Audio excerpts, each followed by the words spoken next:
kids. It's time to get some SML podcast all up in that.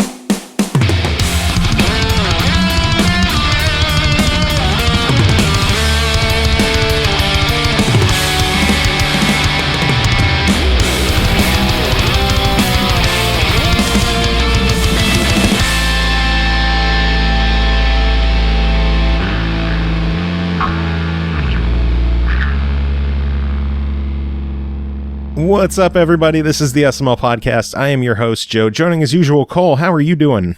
I am not dead. Yay! Yay! Joe, guess what? What? Tomorrow my computer will be built. Will it? I'm so excited. Oh, yeah. You have a new computer in a week.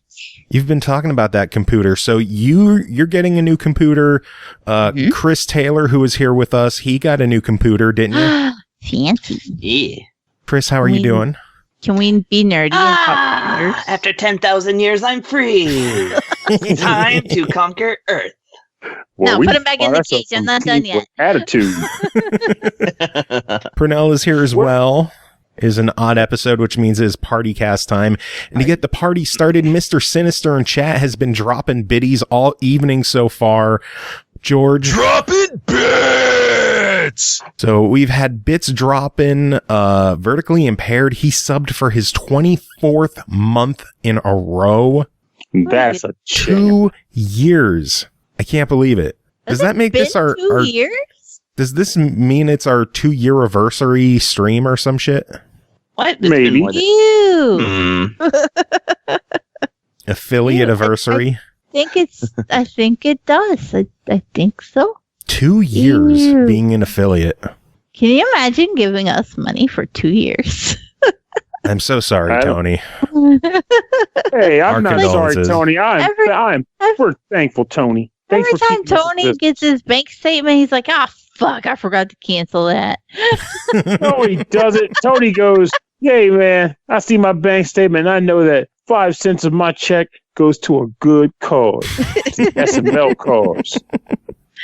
You go into work and you're just like, the first half hour, I'm just working to give it to Joe. Jesus. All these people here at their desks, bunch of cogs in the machine. They don't know nothing, but not me. I live outside this box. I live for SML. That's horribly Mr. Sinister with 25 more biddies, all individual, so they're dropping as slowly as possible into the cup. I love when this Joe, stuff happens. You need a new This PC. is making me reminisce about watching these biddies drop this slow is making me reminisce about Decay of Logos. Oh, no. The drama. The heartache. No, my lord. The biddies. Shade thrown at Decay of Logos. Yes. Which is fine because I know they're not going to listen to this episode because we're not covering. I was about to say, do you ever feel bad at how much shade we throw at Decay of Logos? Because I sure as shit don't. Oh, it's a medium amount at best. I apparently missed that episode because I don't know anything about this game, but it sounds like I dodged a bullet. I'm so sad. It had so much potential. I can see Decay. it in my head as we're talking about it. I'm just like, so pretty. I want to go play. Never mind. No, I don't. Yeah. At least it wasn't made by Gilson B. Pontes. let's just dig out all the skeletons. That wasn't Gilson B. Pontes, was it? I remember that was there for that episode. Yeah. Well, this is something that was more ambitious, but also bad. Gilson B. Pontes. A different kind of bad, but not a whole lot different. I didn't realize there were so many different kinds of bad out there. There's Gilson B. Pontes bad. There's Decay of Chronos bad. Wherever the hell that was. Decay of Gilson B. Pontes bad. Decay of Gilson B. Pontes. No. I tried. Okay, so I tried to go follow that guy on Twitter, and he doesn't have a Twitter presence. I couldn't find him anywhere, but I found the company one, but it was protected, and they had deleted all the tweets. I'm like, what are they hiding? They got shit on pretty hard. That's what they're hiding. And Scientology. I'm pretty sure all their games got ratioed. Yeah, it was I don't have a fondness for NeoGAF, or Reset Era, is that what it is now? Reset Era, yeah. Yeah, something like that. I don't have a fondness for that group at all, but man, reading their posts about our good buddy Gilson. That was an entertaining night. I heard Gilson straight pun. I heard Gilson B. Pontes is running for president now too. You joined the party, huh? Everybody get there, get your votes in. Lines are still going. Well, it's Thursday by the time the episode comes out, so you probably missed out on voting for Gilson. Super Thursday is when everybody votes for Joe Biden. Joe Pontes? No primary just for himself. Maybe that's what happened. Maybe he fused with Gilson B. Pontes. Biden B. Pontes. Oh, no. Oh, no. Wow. You would be crazy to not vote for B. Pontes. I got nothing. Blue no matter who. That just sounds wrong. I know. It's like I was blue no matter who, but now it comes at a price. I couldn't decide if you were getting choked or if you were gonna cry trying to say it. I was trying to cry. Stop. Gilson for Prez. My mom told me there'd be days like this. You can't be worse than the orange one. It's true. I don't know, man. Gilson gets down too. He eats children. Next okay. Gilson game that comes out, we're gonna have to get Pernell on the job. The kitty is coming down. It's gonna Awesome miss. Prime just subbed for his 3rd month, and the kitty fell, and it hit the side of the cup, and then it hit the other side of the cup, and it bounced out. That's that Pontus power. That's all that was. Oh, I get it in real time. You guys have to wait to see the results. I get to see it as it happens. It for me for a second. I'm a little disappointed. Well, the great thing is that you were describing it, and it was happening as you described it, just slightly ahead of it. So it's like, dang, spoilers. It's my duty to give the play-by-play for our listeners. Mm-hmm. Yeah, I have to do it. I have to. It's such a struggle. It's all about them biddies. Our listeners are great. I give each and every one of them a buy it. But only for $1. Any more than that. A good old Gilson beat buy it. Prime, thank you for your sub, though. Thank you. I appreciate you subbing to me. We're up to 12 subscribers right now. Mr. Sinister had a big hand in that. I know that. But we had some good banter this episode. Who wouldn't subscribe? See that? Gotta have faith in our gabber. Banter about Gilson. Yes. We can't say it too loud because then Gilson's going to come on as a special guest. Like, I know how much you need me. I wonder you guys need me. I wonder if he would be open to an interview to just come on and explain his games and everything behind, like, the decisions behind making them, why he makes them, the decision to have his name listed 40 times per game. I would. Maybe he just really likes his name. There's so many questions. I would decline to participate in the interview as it happened because I just have anxiety about that. But I would totally write the questions to ask ahead of time. You don't want to do an interview with him? No. No, we are getting your ass in here. Look, I have anxiety puked in a bucket prior to doing interviews. You can too. Are you? Wait, seriously? Yeah, I have really bad social anxiety, by the way. Doing this podcast was hell for like the first year. I mean, I definitely get that, but at the same time, like hearing that, man, whew, I have nothing compared to that. No, Mr. Sinister just gave a gift sub to Lucas, and here comes the kitty. Whoa! No! Oh! All right, calm yourself there, buddy. It's just a sub. It landed. It is in the cup. We have problems that we discuss this shit on the episode. Like the MP3 listeners are going to hear this and be like, what the fuck are they talking about? And that's why you got to be here on our live shows. Tuesdays at 10 Eastern time, Thursdays at 9 Eastern time. twitch.tv/the SML podcast. Come hang out with us. Yeah, ain't no way. We don't fault you. Ain't no way Joe's going to edit all this out. Yeah. No, it's going to stay in. I'm too lazy to edit. Exactly.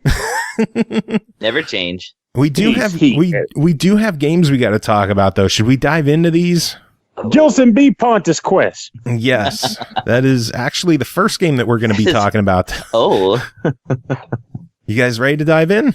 Yeah. I guess. It ain't Gilson, but it's something. Friggin' Gilson. All right, first game to talk about tonight is called Overpass, developed by Zordix Racing, published by Nacon, formerly known as Big Ben Interactive. They released February 27th on the Epic Game Store for $39.99. It's coming out March 17th on Xbox One, Switch, and PS4 for $49.99. Take control of big-name buggies and quads to negotiate scree slopes, steep inclines, and various obstacles on extreme off-road and technically challenging tracks. Find the best route, manage your acceleration, differentials, and drivetrain to dominate in local or online competitions. Checking this one out, Pernell, how was it? Well, first thing that needs to be mentioned is definitely focus on that technical part, because this game, when I first took the code and learned the pedigree of the developer, my first thought was, oh, cool, arcade racing with ATVs. Nope. This is not arcade racing at all. This junk is technical, very technical. And when I say that, I don't mean like Gran Turismo technical, and you need to understand a number of like specs for cars or whatever. There is an upgrade option for vehicles in this game. I'm talking technical driving, because the idea of this game is that it's a racing game where you drive either an all-terrain vehicle or a utility task vehicle, one of many types that you can acquire in the game, which I'll talk about in a few. But you have to drive these vehicles across various rugged terrain. And the terrain definitely matters in this game, because while you are driving the vehicle, there's a typical acceleration, which you use the trigger for. There's obviously the normal brake button, which is the left trigger. But there's also a handbrake for hard stopping, and the closest there is to an arcade feature in the game, which is power steering or power turning, where you hold the handbrake and go into a turn, and you kind of like a lean and shift into the turn.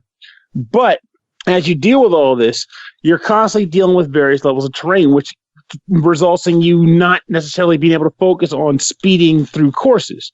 So, to give you an example, obviously you want to be driving on like pavement or just general dirt, but a lot of times you'll be driving in mud and soot and whatever. And when you drive on those terrains, you have difficulty actually manipulating and controlling the vehicle. So you won't be able to accelerate so well. Stopping will be hard, and turning will also be difficult when you're in those types of terrains. So you got to be careful of that.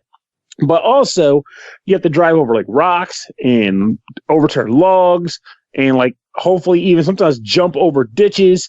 There's a number of cool obstacles that I've even come across in this game that I don't typically see in other racing games, such as a seesaw, where you have to take the vehicle, drive it to the top of the seesaw, hit the brakes, let the seesaw come down, and then drive off of it. And you can't just like jump off of the seesaw like a ramp, because you get penalized for it if you do. So if it's on the track, you have to do that exact motion to get past it. You also can't bypass the obstacle, because you'll get penalized for it. The game requires you to go through obstacles when they're placed on the track. That's part of completing the track. But as you're trying to traverse all these things, if you are unable to maintain the balance of your car, which, spoiler alert, you won't, your vehicle will tip over, and then you'll have to actually press a button on the controller to respawn the vehicle. It's rough. You will screw up a lot. But it's actually not bad once you get used to it. There's, like I said, it's not super off-road. But if you come into it knowing that that it's not super off-road, you'll be much better off for it. There's a quick racing mode where you can pick a track from a variety of different locales and then race for best times and such of that nature. And there's also like a career mode where actually the career mode is kind of cool because it's unique from what I'm used to seeing. But you go to career mode and there are a bunch of different nodes on a grid. Think like maybe like the sphere grid on like Final Fantasy or something like that. Final Fantasy 10. But there's a bunch of connected nodes, and each node is a challenge of a different type. It might be like an obstacle climb, where you have to accelerate up a steep slope with obstacles on it, or just like an open bowl race, where it's like an open terrain environment you have to race through, or a late and straight course you have to run through multiple laps on. But anyway, bunch of different courses and challenges, and you have seasons that the game is broken up into. So, for example, you might have a season of 12 days. Each time you do an event, you get one of those days knocked off. And when you get through 10 days, you complete a season. And if you qualify, you can do the final event. But so each time you do an event, that counts as a day. So you want to do your best at it. Now, the way it works is when you participate in said event, if you complete it, just flat out complete it, you get to unlock all the connected nodes attached to it. So you can move on to the next event that you want to do and try to get further and further out. However, if you manage to place it in the top 3 for that event, you actually unlock something. It might be money, it might be a vehicle, it might be parts to a vehicle, or it might even be customization options for your rider, your driver. Now, you don't unlock them and immediately get them, unfortunately. You unlock them to purchase when you go to your garage to customize your vehicles and whatnot. You know, typical garage for a racing game. You can go in the garage, look at any car you've unlocked, and then go into that car to adjust the paint job. You can pay money to replace a number of the parts on the vehicle, most particularly the transmission, the frame, the suspension, or the engine, all of which affect one of the stats on the vehicle, one or more of the stats on the vehicle, to increase and improve its performance. All in all, I feel as though this game is not something you'd want to be playing if you're looking for an arcade race, like I kind of stated earlier in the review. It's very technical. You will not be ripping around tracks. You're going to have a lot of growing pains. I mean, I did the tutorial race like 4 times. No, I'm not exaggerating that, because I did piss poor. I cannot exaggerate how poorly I did. But you're going to have those mistakes a lot. But if that's the sort of thing that you're okay with, like, you know, the understanding that once you push through and adjust to the way this game works, knowing that there's a good time waiting behind it, I think this would be a good game for you to play. But if you need the game to be pick up and play and just like mash the gas and rip through courses, kind of like, you know, like an ATV just like bouncing off of walls and rocks and crap and just doing whatever, stay away. I mean, I kid you not. The first official race I did, I was driving the car because, you know, you like quick races, you can just like jump into a track or something. I did one of those when I first booted the game up. I was driving the car, got stuck on top of a rock and had to respawn. Like the car drove onto the rock. I couldn't get off of it. I'm here gassing and braking, reversing. Can't do it. It was like, you gotta be freaking kidding me. I'm stuck on a rock. Didn't expect that. But that's the kind of game this is. You have to be good. You have to learn the skills and play the game and do a good job at it. You're going to work, but it'll be worth it. Looking at screenshots and videos of the game, it reminds me a lot of the TV show Truck Night in America. I'm not sure if anyone's familiar with that or not. Is anyone familiar with that? I've never... Truck Night, like Armored Night? No, like Truck Night. Like Good night, like night and day. Like Truck Night in America. I'm slightly disappointed now. Truck Night. It's just like a truck competition of like going through obstacle courses and stuff like that. And it reminds me a lot of that. And it seems really cool. So I want to know, $40 on PC, $50 when it comes out on console March 17th. What do you think of this one? I honestly think it's a buy, unless you need super off-road, in which case it could be a try it, because it would be a matter of you knowing that realizing that it's not that, but it might grow on you regardless. But if you know what you're getting going in based on what I just said earlier, I think it's a buy, because they did a good job with it. My only regret, and I know a lot of racing games do this lately, it drives me nuts. It's a personal complaint. They always have like licensed music on the menu screens, and it's always some hard rocking like freaking Texas band or something. I don't freaking know. And then you go on to the races, and it's just silent, always silent. You know, I get some people want to hear the sound of their engine roaring and they hear the mud splashing all over, but let me use a radio or something. Give me music when I drive my car. I don't drive my actual car in silence. True. Like, come on. Even if it's like some freaking, I don't know, public domain tracks. We're listening to freaking Vivaldi's Winter. I don't care. Just give us something. Give us something. Oh, man. All right. Well, next game to talk about is called EarthNight, developed and published by Cleaversoft. It released from Truck Night to EarthNight in America. Oh, man. EarthNight, developed and published by Cleaversoft. It released December 3rd on the Switch for $14.99. EarthNight is an illustrated epic 2D platformer about the dragon apocalypse and a love letter to classic arcade games. Chris, tell us about EarthNight. Okay. I'm pretty sure I'll do a better job than that description. Those things are... They could... I don't know. That went in a completely different direction than how I interpreted this game. That is the Steam description, directly from the Steam page. I was actually just, my mind was wandering and I was thinking about doing this thing. So my favorite racing game of all time, right, is Excite Truck on the Wii. Okay. And yeah, it was a launch title on the Wii that nobody likes except me, and I love it. And it's so great. Yeah, it's so great. But it was one of the games that actually let you load up MP3s on your SD card and actually replace the soundtrack with your own custom playlist. That's awesome. And I was like, what? I'm sitting here thinking of a thing I never tried, and that's to load it up with just like engine noises .mp3 just to double up, just to see how quickly it would take for me to go mad.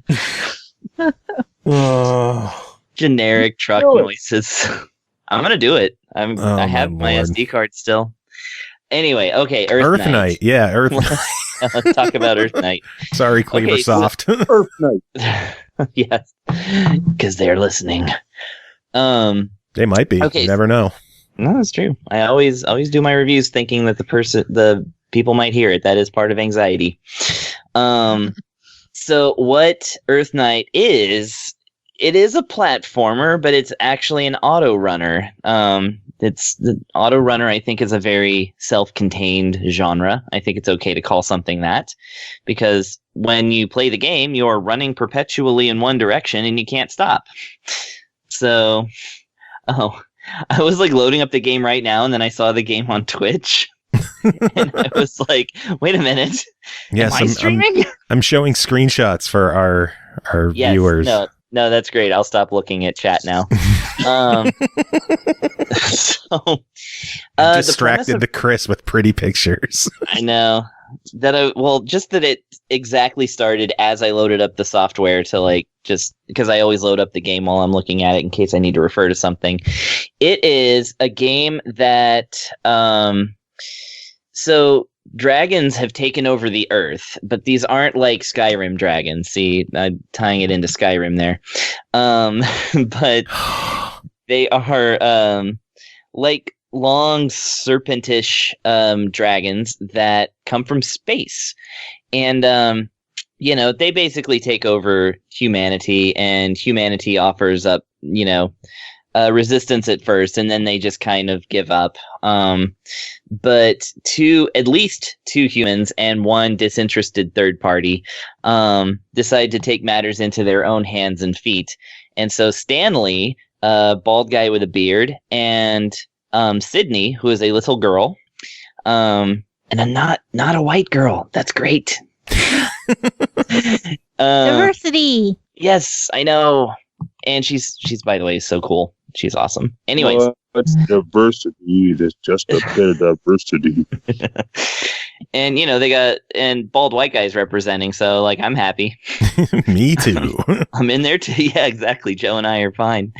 So yeah, basically they you decide between the two of them, and you go into these stages, and they basically then free fall out of the spaceship above the Earth and land on the backs of these dragons and try to take them all out violently. So basically, as you start the game, like I said, you get into a free fall, you land on the back of a dragon, and then you run up the back of the dragon, collecting just all kinds of these are dragons, so obviously they've hoarded a lot of wealth, even though they're just floating in space. But yeah, you just gather up stuff, just like random knickknacks and everything, and some power-ups, which the power-ups multiply as you unlock them through gameplay. And at the end of the stage, you reach the head of the dragon, where you then have to do a Shadow of Colossus style stab into the dragon, and if you time it correctly, then you'll do a lot of damage. If you just mash the button, then you will do damage, but not as much. And you have a certain amount of time to do all the damage and kill the dragon, whereupon you get a piece of the dragon as a part that will then unlock, like I said, an item for all your future runs. And of course, the items appear in the stages. They aren't like a loadout or anything like that. So yeah, the whole thing is like really nice and abstract and bizarre and strangely beautiful. Of course, the illustrations are really, really nice. Like, they look great in motion. The soundtrack is like, I've always said this thing about when I go out and hear like a chiptune band, you know, a band that like mixes chiptune with real instruments or whatever. And I'm just like, I like this, but I wish it was in a video game. Well, this is the game that it is in. It's like live instruments mixed with Game Boy sounds, and it's wonderful. I really, really love the main theme in the stages and stuff. And there's a few other tracks too, and like I said, they're all really, really nice. The action is nice and frantic. You take damage if you hit enemies, and of course, if you can smash enemies like with your stomp, or you know, Sydney can sail into them with any number of dashes that call upon this four-armed, cloudy, like, bird demon. It's just called her spirit, but it's pretty creepy. And you know, Dude Bro just has a sword because he's a bald white guy. Of course, he has a sword. Of course, he does. Jumping back for a second, I just looked it up. The soundtrack's done by Chipacrit. Oh yeah, there you go. I don't know. 20 songs written and performed. More than 20 songs. Awesome. That's nuts. I know the name. I don't know the artist that well. Well, now you do. Now I do. Now I have to look it up. Listen to the rest of it. But yeah, so basically the whole thing, yeah, it's basically an auto runner kind of mixed in with a bit of a roguelite. That is to say, because you start the game completely over if you lose all your health. But, you know, the game's only about 30 minutes long anyway, so, you know, that's just fine. And, you know, like I said, as you unlock more things, it gives you more options and more ways to play. And Stanley and Sydney play so differently from each other that, like, I just alternate between the two and, like, try to learn them a lot better. But I find I'm better with Sydney than Stanley. She's faster, and she's got a lot more, like, cool air stunts that she can pull. And, but yeah, like it's really fun. Like I have played my fair share of auto runners, and this might be my favorite one. So nice. So the question is it worth $15? Well, I mean, you know, auto runners that aren't Bubsy tend to be on the cheaper side. Oftentimes they're on the free side where you pay to unlock things, or, you know, whatever. Yeah, because usually this is relegated to mobile.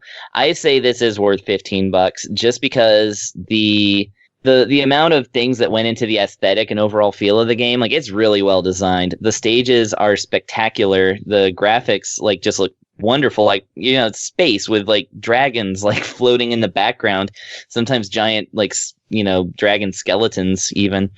And it's like, yeah, there's so many ways to explore the different stages and stuff. It's like you could easily spend a lot more time in this game than you would a normal auto runner. So yeah, I'm gonna say $15. It's a buy it. Awesome. Yeah, I might pick this one up just for the soundtrack. Yeah, the soundtrack is real good. I'm looking, the soundtrack is available on Bandcamp for $10. I thought so. So I might have to jump on that. I think it's on Apple Music as well, so I might have to fire up iTunes and see how much it is on there. Yeah, I might have to jump on that Bandcamp thing myself. I don't do Apple Music, so.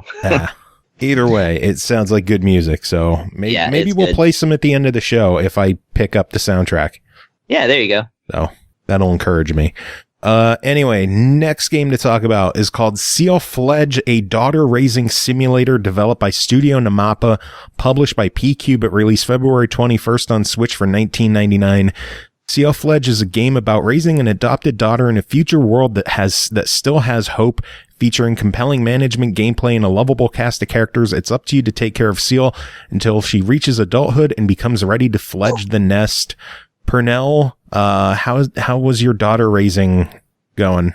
I'm going to say that it was pretty mathematical, which Actually, in the context of the game, it makes a lot of sense. Because, so this game was originally something that came to my attention because, as you might remember, I'm a big fan of Princess Maker, which was a game that Gynax did way back day. And I think I did a review for the third game that got released when it got hit. It was dropped on Steam finally for in the English language translation for us on this show. So I was interested in what they did with this because this is a modern take on the daughter raising gameplay style. And what they did with this is a bit different, but honestly, I still found it fairly compelling. So the idea is that this world that you exist in is pretty much Earth, but Earth has been trashed to crap by some alien creature who has a name that I do not remember. Not important. What is important is that the people on that remain live on floating colonies called arcs, that float above the Earth. And you, the main character, lives in Arc 3 out of 5. Unfortunately, at the onset of the game, Arc 5 gets trashed by an alien attack. And while excavators or scavengers go to see what they can do to help and look for survivors, they come across a little girl who is unconscious but alive. And by virtue of whatever reason, the administration that runs the ARCs decides that you should take care of this little girl for 10 years. And your bachelor life is ruined. But at the same time, you lose the bachelorhood, but gain a compelling sim instead. So the way this game works is that you talk to your daughter who lives with you in your home. There are a variety of stats that you use that she has on hand, which govern her, I guess, her current status, like charm, logic, strength, just a number of different stats. Now, every week, you have to plan out a series of exercises for her to engage in.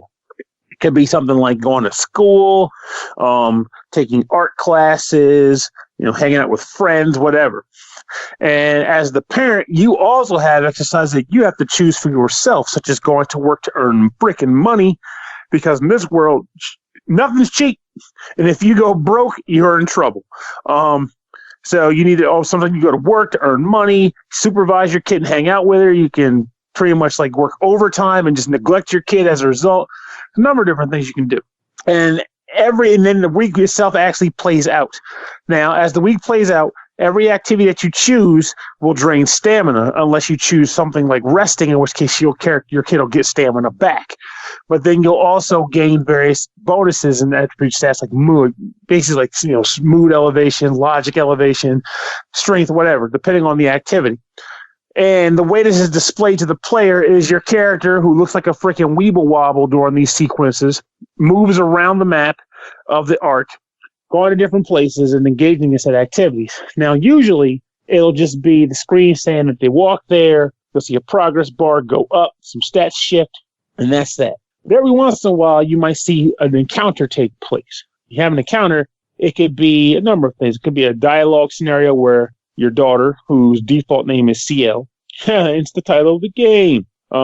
She might actually have a flat-out dialogue conversation with various characters she meets in the world. Other times, there might be an actual event that requires you to engage in it, maybe through what's considered like the game's quote-unquote battle system. And that is worth describing, actually, at this point in the game.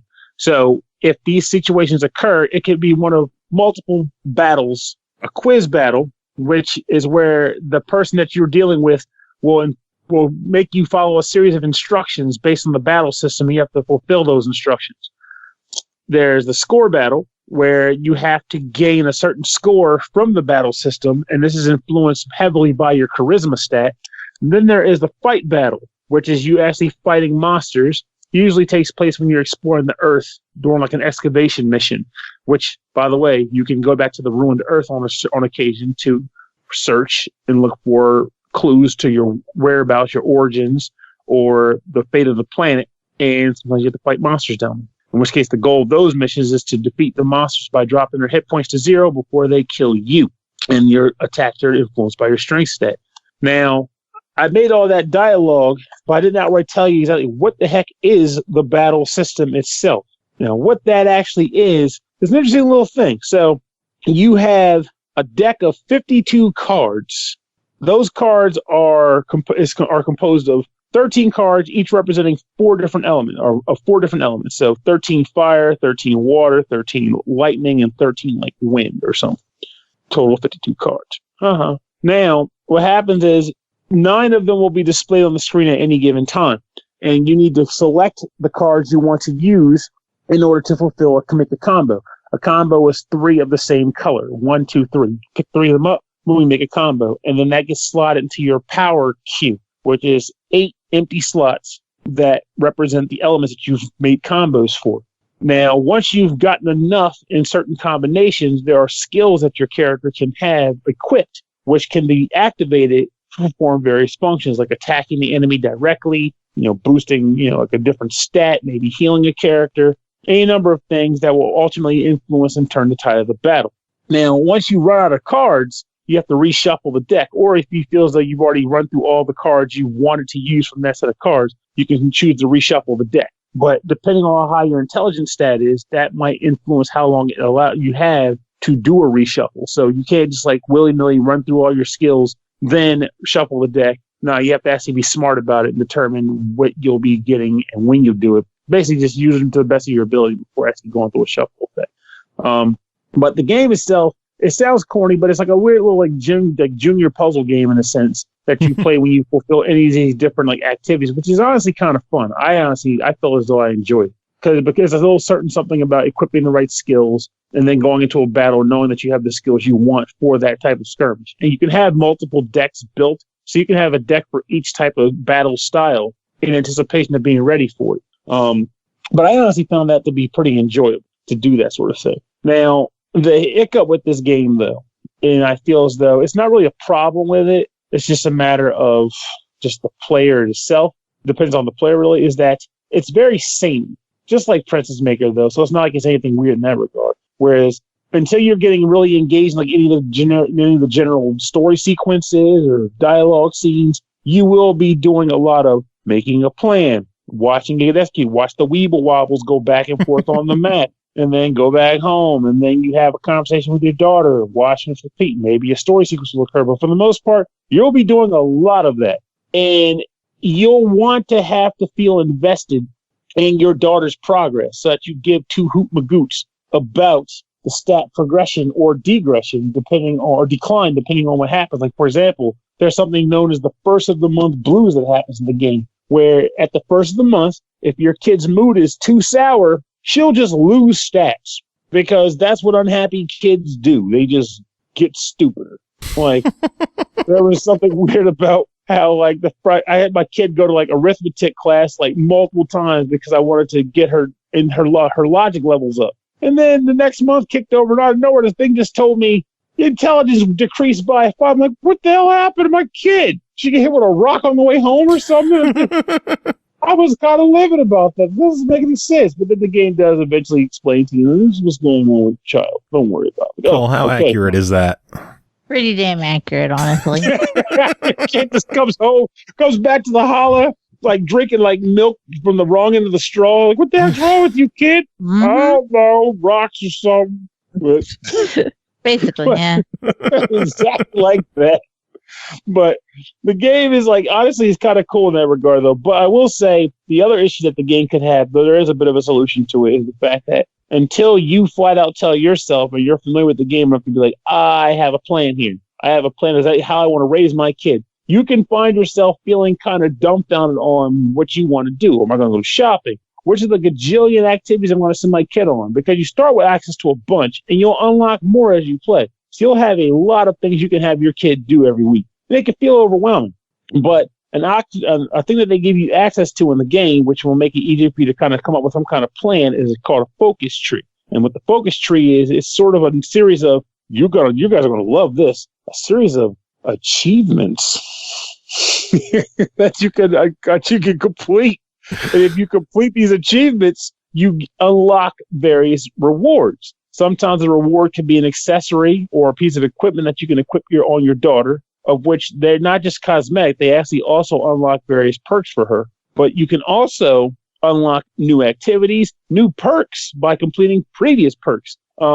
Just a lot of opportunities for you to focus on a path to grow your kid based on using just the focus tree if you see fit to do that. And that ends up being kind of cool too, because again, that was what gave me the decision to go, I'm going to focus on her intelligence and logic skills, see how far I can get her. And I also forgot to mention one last thing, which is pretty important, which is that at the beginning of the game, you don't just get the kid. They give you a sort of primer, which will determine how your daughter, and you for that matter, start the game, like perk-wise. So they ask you where you came from originally. Were you a surface dweller? Were you an arc dweller? Were you an incubator baby? And I'm not making that up. They also will ask you like what your previous profession was and things of that nature. And when you take those few question answers, when you provide answers to those few questions, the game determines what various perks you'll have as a parent and also what perks your daughter will have. And also, unfortunately, detriments too. Like I think I picked something where my kid was really good at creating things, but she was socially anxious. So as a result, she has difficulty making friends. That also checks out. Kids get hit with rocks, having social issues, the works, baby. But like honestly, I feel like this game has a lot of heart. It's got a lot of charm. The music is stupid good. I did not expect the soundtrack this game was popping out, and I was glad to learn that you can unlock more music from the game and listen to it at your leisure from the menu. So Nice. you sit back and pop some jams. But I think if you're a fan of previous daughter raising sims, which let's be honest, there aren't very many to begin with out there. But if you're a fan of those kinds of games, this is already a hit for you. But if you have never played one, but you are okay with the idea of playing like a sim or one of those like typical like novel-esque games, I think it's something that you might be worth you giving a shot at, especially if you like min-maxing too. 'Cause let's be real, this has min-maxers all over it. Cole, this sound like something you'd be interested in? Yeah, kind of. Although, to be fair, I have done real life daughter raising simulator, so Let's be honest. I might be a fun. little OP for the game. I don't know. Did you raise your daughters during a apocalyptic scenario? Did you raise your kids on I live a in floating Redneck island? Land, so yes. Touche. A floating holler high above the country. There's not a lot of difference here. Oh man. Well, Pernell, $20 on this one. What do you think? Oh, this is a definite buy it. This is good stuff. But again, definite buy it with that one condition. And as long as you're okay with that, pick this up. You'll have a great time with it. And get that OST. So that's 2 good soundtracks in a row. Oh yeah, baby. All right. We're on Well, fire tonight. next game to talk about is called Portal Dogs, developed and published by Brain Connected, released February 26th on the Switch for $4.99. In the puzzle platformer Portal Dogs, a horde of dogs are following their king through the portal world. The catch, you play with all dogs simultaneously. Chris, tell us about Portal Dogs. Well, first, Okay. Chris, you got to answer the important question. How's the OST? Actually, it's really good in this game. I was just gonna say that. That trick. It's got some good music in it. I actually really liked it. Okay, Portal Dogs. So it's funny because I was reading the description and stuff, and I was like, oh, okay, this looks like it's fun. And then I saw a picture of the game, and I was like, that's not a dog. And it's the thing that you play as in this game. It's hard to kind of describe, but it looks like a kind of derpy orc head with 4 elephant feet attached to it and a tail that looks like a stick of celery. And then various haircuts. Okay. Yeah, you don't play this game expecting there you go. Don't expect. Picture of it is on stream right now. It doesn't really look like a dog that much. No. I like the celery tail though. That's pretty accurate. Yeah, the celery tail is definitely a thing. Okay, so yes, this is a so it's a stage by stage platformer kind of thing where you basically have some real simple goals. That is, you're the king of the dogs. And you accidentally peed on a teleporter. Not accidentally, you intentionally did it, but you got zapped into some other dimension. By the way, in the intro of the game, you will see dog dick. Just letting you know that right now. What is this? The pissing on a teleporter is shown in graphic detail. So I was kind of like, okay. Oh my god. Rated E10. Yeah, well, you know. For crude humor. There you go. Yeah, it's definitely crude humor. I think that's pretty much the only thing that, and I mean, it's an animal, so whatever. But anyways, so you basically go through these stages, and there's 3 goals. One is to gather up all the other dogs that are just laying around sleeping in each stage. You can bark at them to wake them up from a slight distance, or you can just run into them, and then they will start running immediately with your character. You get the dogs to different teleporters so that they will be zapped out of the level, and once you're done with that gives you one part of the 3-part, it at the end of the stage, it gives you an award for completing each of the tasks. So if you want to get 100%, then you have to do all this. But yeah, the dogs could be as little as 1 or as many as way more than 1. And they all have to survive the trip. That's the thing. Everything in the game that moves or looks like it's made of spikes or slime will kill you instantly.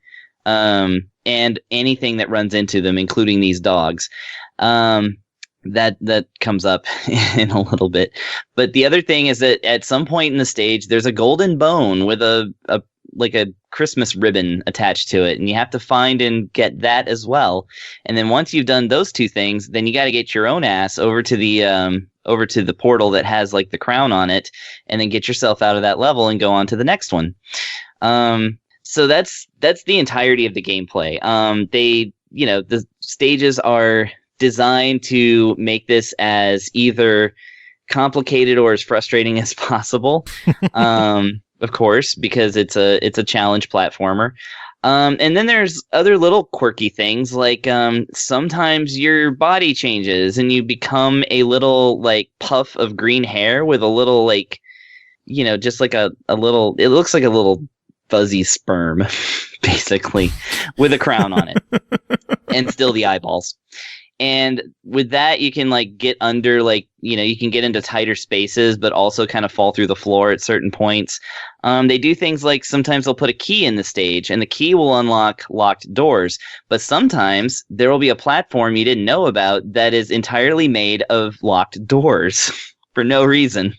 And so if you got the key too early, you can't cross that platform, and then that will inhibit you in some way. So it's just all kinds of absurd little things that happen that you kind of have to figure out. Oftentimes, it's more about learning the stage than using real intuition or anything like that. But that's not my complaint, because games do what games do.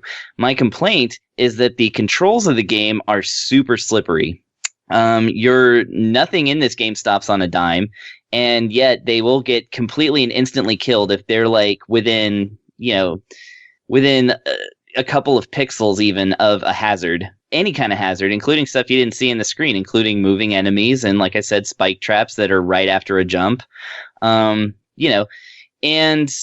the other thing is that a lot of stages rely on these trampoline things that you have to jump onto, and they are about as predictable as the ones in Super Mario Brothers 1, a video game from 1985, where you can push the button to try and propel yourself, or you can just keep bouncing on it and see what happens. There doesn't seem to be a consistent way of making it do what you want it to do. But you have to do it, otherwise you won't win the level. So yeah, a lot of the stages end up becoming kind of more frustrating than fun, because you go and gather your pal, and then he immediately runs into spikes. And like I said, when you have a dog under your control, he does every single thing that you do up to a point. You have to be close enough to him to get him to jump at the same time you jump, and you have to jump at the same time most of the time to get to where that dog needs to go. If they get too far away from you, though, it's kind of nice that they just fall back asleep, which is funny to me, because oftentimes it's I would gather a dog and then try to get myself lined up by running us both into a wall or something like that. But then my guy would end up falling off the cliff, and then the other dog would just go to sleep immediately while I was dying. It's kind of great. Yeah, they're their adherence to this monarch is tenuous at best. So it is a fun little adventure. It looks great. Animation's great too. Like it's got that kind of Paper Mario-esque, like, everything's stretched to animate and like, it flips around like a piece of paper. Again, the soundtrack is real good. I actually really like the music in this game and would like to see it bottled up somewhere so I can purchase that and enjoy it separately. But yeah, I actually had fun with this game, and I did get, quite a few levels under my belt. And so I actually, despite this, the controller hazard, actually think this game is a pretty good little product, and I actually wasn't expecting it to be as good as it is. Nice. So $5, your official verdict? Yeah, $5 is a fuck it, of course. Why not? If you are itching for a new but totally weird platformer like challenge kind of thing, then yeah, you could give this one a try. If you're expecting perfection for $5, then I would tell you to look elsewhere. But if you're expecting perfection for $5, I think you need to adjust your expectations. Oh, well, we've reviewed enough cheapo games on this site that we have a few favorites. But, yeah, the perfection. Yeah. But anyways, no, it's solid. It's solid and good. I would just say beware the controls. All right. Well, next game to talk about is called Super Arcade Boy and Goodbye Greenies, developed and published by loadupgames.com. Released February 21st on Steam for $1.99. Retro style classic shoot 'em up. In the second installment of the series, fly Super Arcade Boy through 8 levels while defeating waves of aliens and big bosses. Have funny conversations with the alien leader you are destined to defeat, then save the planet from this massive alien invasion. Pernell, tell us about Super Arcade Boy and Goodbye Greenies. Well, this is as quick as anything. You are a ship on a vertical scrolling stage shooting down alien ships and various enemies as you progress to the end of a level, at which point you will then fight a boss before progressing to the next level. Now, this game is fairly straightforward. There's not a lot of frills to it and whatnot, but I did have a few issues with it that hopefully, even for the price it is, I feel like it'd be good if they actually did this to make the game a little bit more clicky. So, I mean, you played this too, just to make sure, right? Like, you had some experience with it too. Yeah, I put a couple of minutes. Cole, did you get to play this one at all? No, I forgot all about it. God damn it. Look, I have 2-point hospital this week, guys. Nothing else matters. Nothing else matters.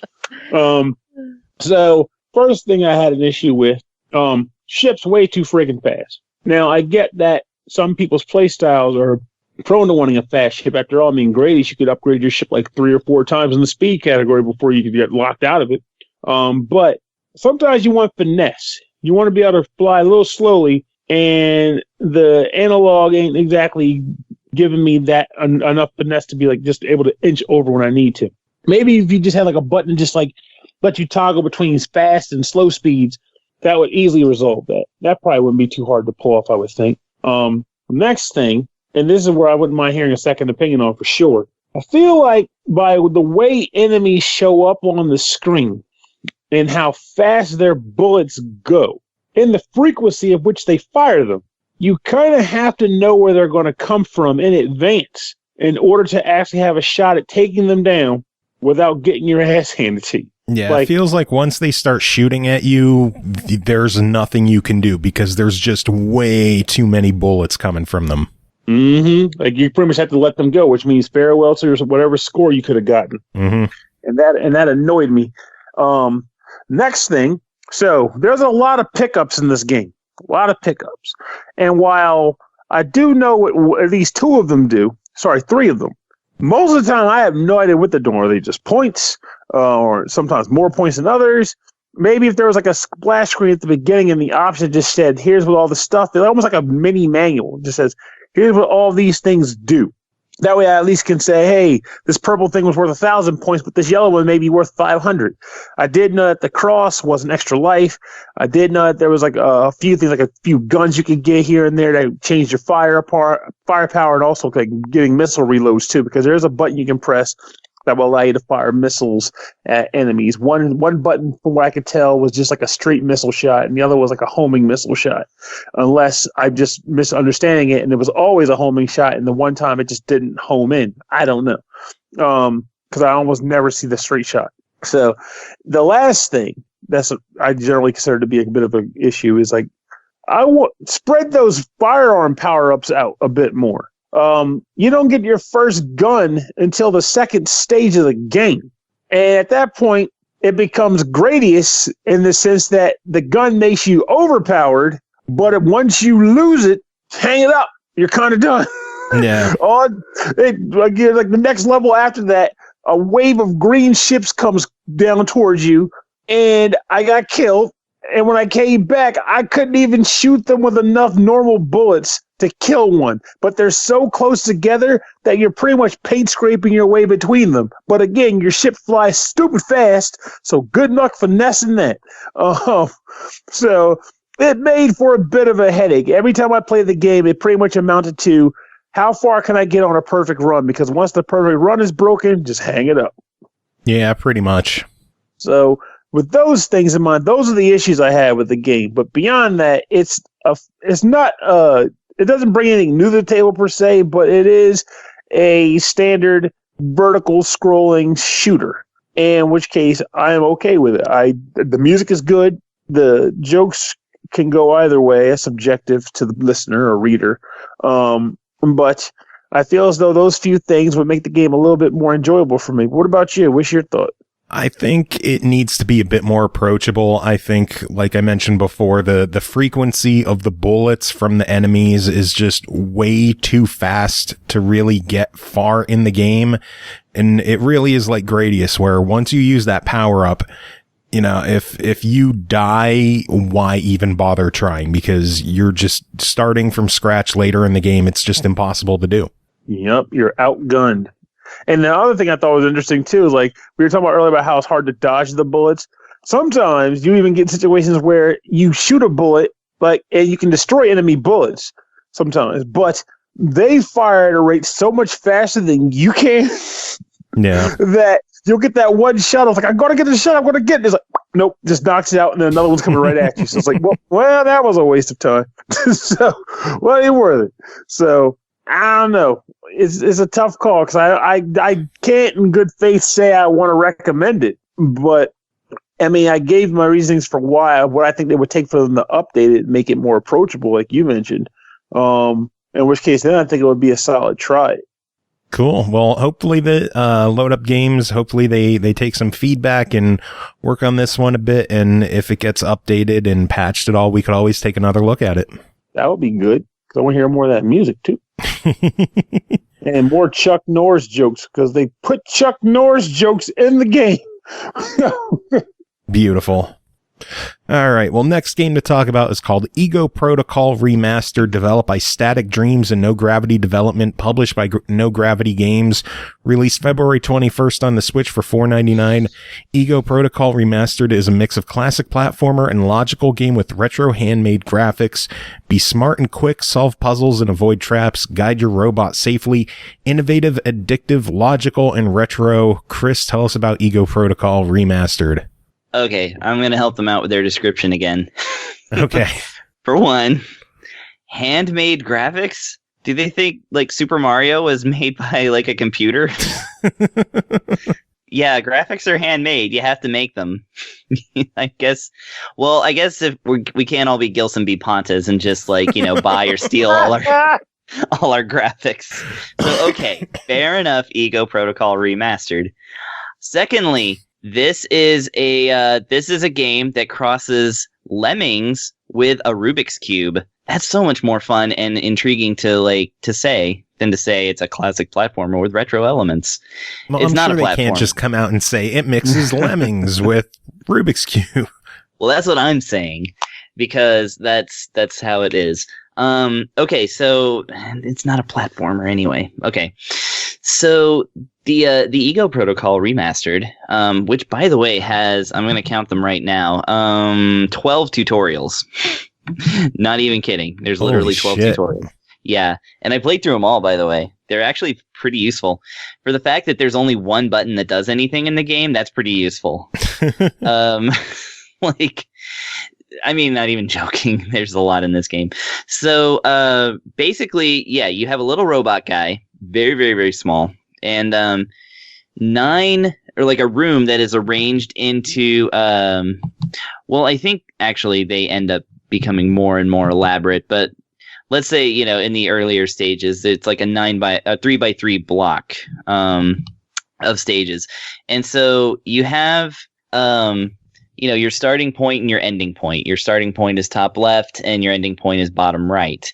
In between, there are all of these grids that have different features. Some of them are solid walls. Some of them have tunnels in them. Some of them have hazards in them. And some of them have enemies in them.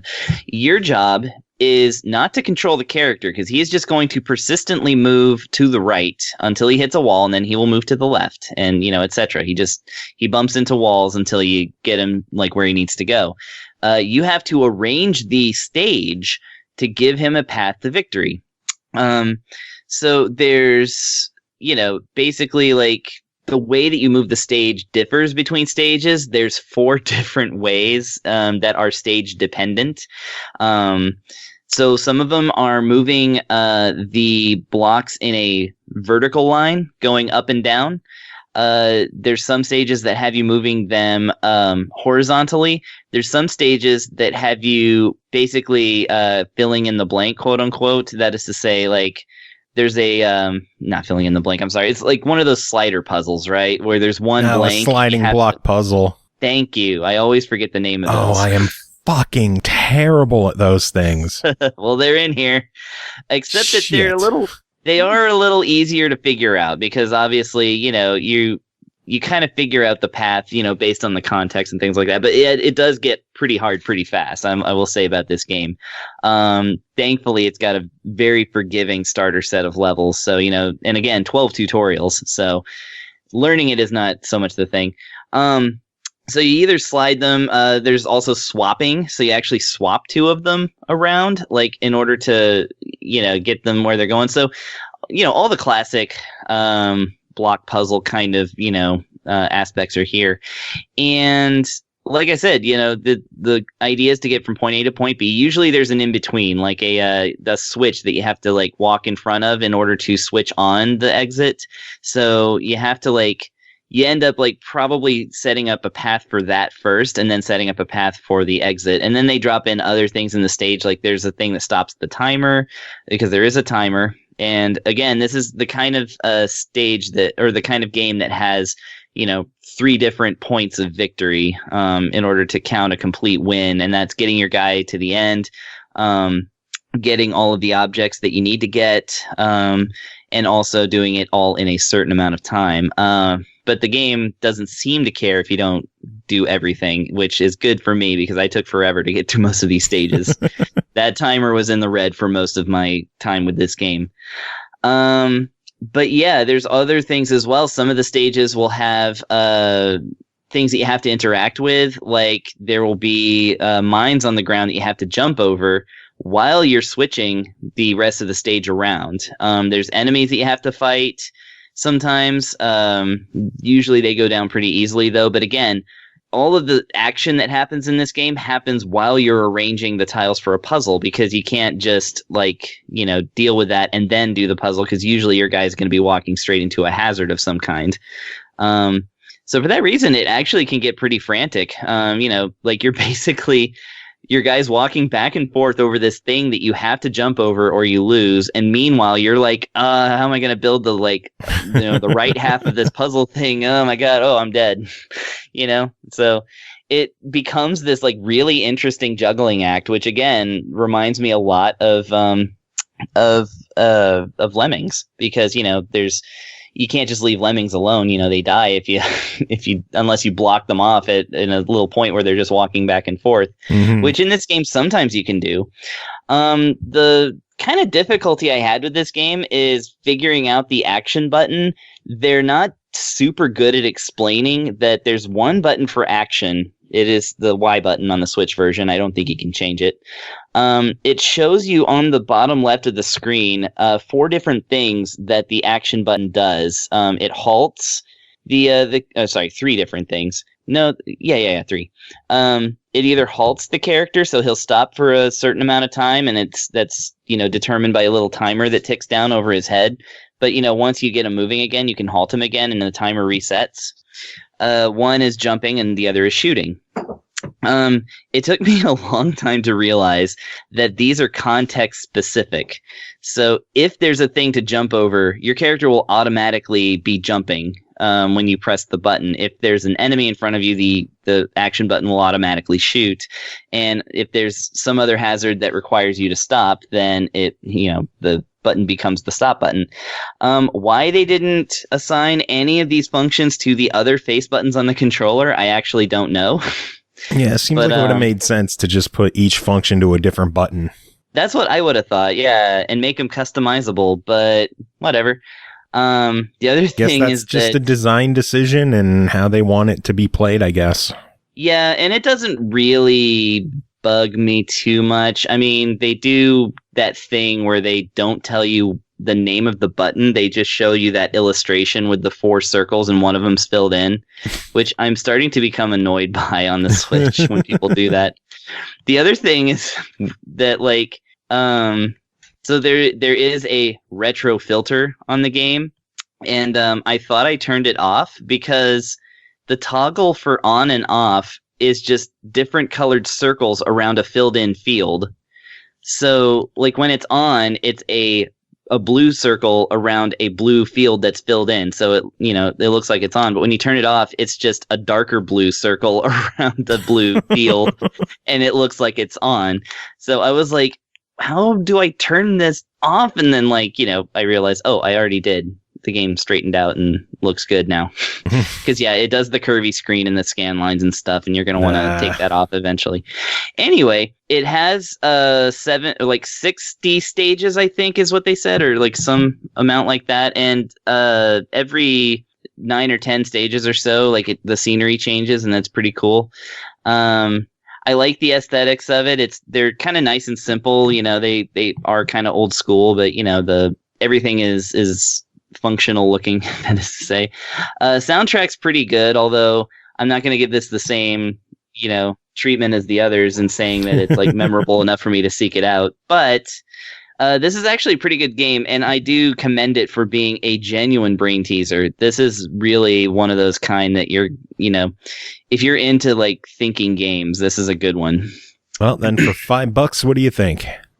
$5, yes. I say this is a buy it, definitely for the cerebral crowd. That is to say, people who really want to scratch their heads and play a unique style of game. This is the one.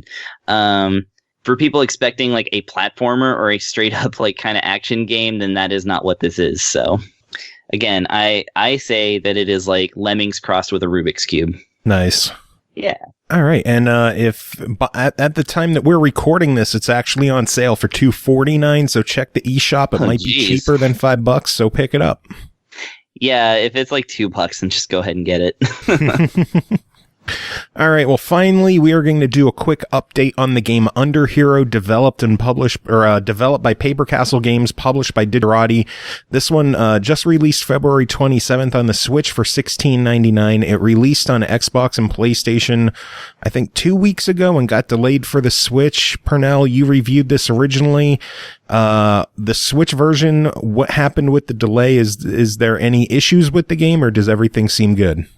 From what I can tell, everything seems to run pretty well, and I'm enjoying it just fine on the Switch. It's, as you know, I typically play in handheld mode when I'm playing Switch games. So I've noticed no issues, no weird skipping, no cutoffs, not cutoffs, but no. Dang, I'm having a brain freeze. But you know what I'm talking about. When the game there it is. Duh. No game crashes. God, I'm tired. No game crashes, nothing of the sort. It honestly plays just fine. I guess that's kind of probably what it's like. I mean, the game isn't very taxing on hardware, so I guess they probably just had some light coding issue or something with it that delayed it. But from what I can tell, the game plays fine.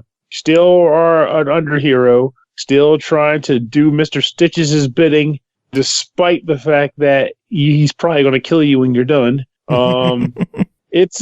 I honestly still think the game is great. My preferred system to play it on at this point, as you would likely guess, is the Switch because, handheld and all that jazz. But you really can't go wrong playing this game on any system at this point. It's a lighthearted, campy little game. I mean, you're not going to be running around like getting like new swords and new slingshots or whatever. But you get the ones you have. You can level up and make yourself more powerful. Get your stamina bumped or your hit points boosted. And it's fun to traverse the different platform sections to try to fulfill the actual goofy goals of like returning the boss treasures to the bosses that they were originally stolen from by the hero, while also defeating the villain by, defeating those monsters in secret. It's a weird little game. But yes, Xbox, Switch, doesn't matter. It's worth it on either one. And PlayStation. Can't forget PlayStation. Also on PlayStation 2? Nothing's worth it on PlayStation. Hey, hey. No, if it's on PlayStation, it's worth it there too. Awesome. So it sounds like the delay was worth it. The game is still awesome and it's worth picking up. Here to that.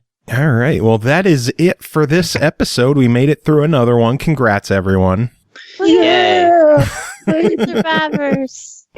I had an addendum to my review of Ego Protocol just now that I completely forgot to mention. Okay. It's the OST, isn't it? Just that it's also a touchscreen game, and the touchscreen is way more intuitive than the controller version. So you can swap it around with your finger. And Makes that's sense. actually why I just realized just now that's why there's only one action button, because there's a button on the screen itself. Anyway, that's it. That's how they get you. That is how they get you. Well, that is it for this episode. Thanks all of you for being here and chatting. And crap, I got an addendum. I forgot something. Son of a bitch. You guys are great.